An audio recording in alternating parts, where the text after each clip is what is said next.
Ce chapitre est consacré à la fonction automatique de calcul d'itinéraire de Photo Explorer 3D.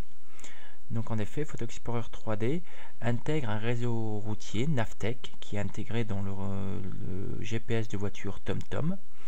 Donc et grâce à ce réseau, vous rentrez un point de départ, un point d'arrivée, et le logiciel se charge de calculer automatiquement l'itinéraire. Remarquez que cet itinéraire ne sera calculé qu'à partir de routes. Donc pour activer le réseau routier, on peut le faire apparaître à l'écran. Vous cliquez sur cette icône en forme de toile d'araignée qui s'appelle réseau routier. Et là, on voit donc le réseau routier apparaître à l'écran. Donc pour calculer votre itinéraire, vous faites afficher la fenêtre itinéraire par le biais de cette icône. Voilà, celle-ci s'affiche. À partir de maintenant, vous pouvez rentrer un point A de différentes manières, soit en recherchant la ville par le biais ici de ce champ, ou alors en utilisant le petit icône drapeau ici. Vous double-cliquez pour placer un point, donc il va rentrer ici l'étape, il va créer les systèmes de coordonnées latitude, longitude, ou alors voilà, vous pouvez aussi faire une recherche de ville directement.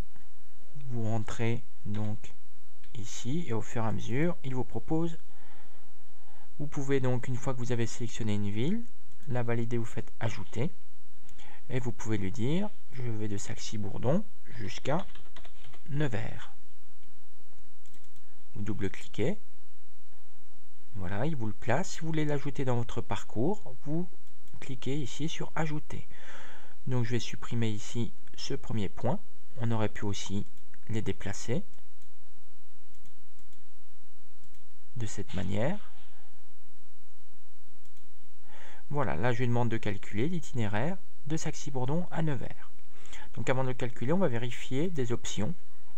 Si je veux le plus rapide, le plus court, et ainsi de suite.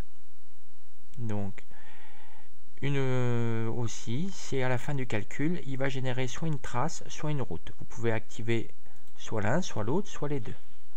Donc une fois que vous avez validé vos options, vous cliquez sur OK. Et pour le lancer le calcul, vous cliquez sur calculer. Donc on voit donc le logiciel est en train de calculer. Il a trouvé. Donc, et on va pouvoir visualiser. Donc là, je vais repasser en outil main pour déplacer la carte. Voilà, le parcours donc est activé. Donc le calcul ne se fera qu'à partir du réseau routier. Donc voilà comment on fait pour calculer un itinéraire.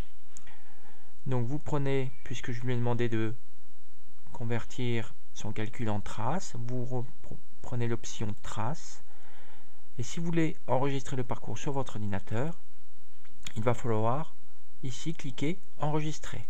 Une fois que ça sera fait, vous aurez accès à toutes les fonctions liées à la fonction trace. Voilà, donc il aurait pu vous faire soit une trace, soit une route. Donc voilà comment calculer un itinéraire. C'est vraiment une manière très simple pour calculer donc et rentrer dans son GPS, si on l'utilise à des fins routières, un itinéraire que vous pourrez suivre après par le biais de votre GPS. Ne sera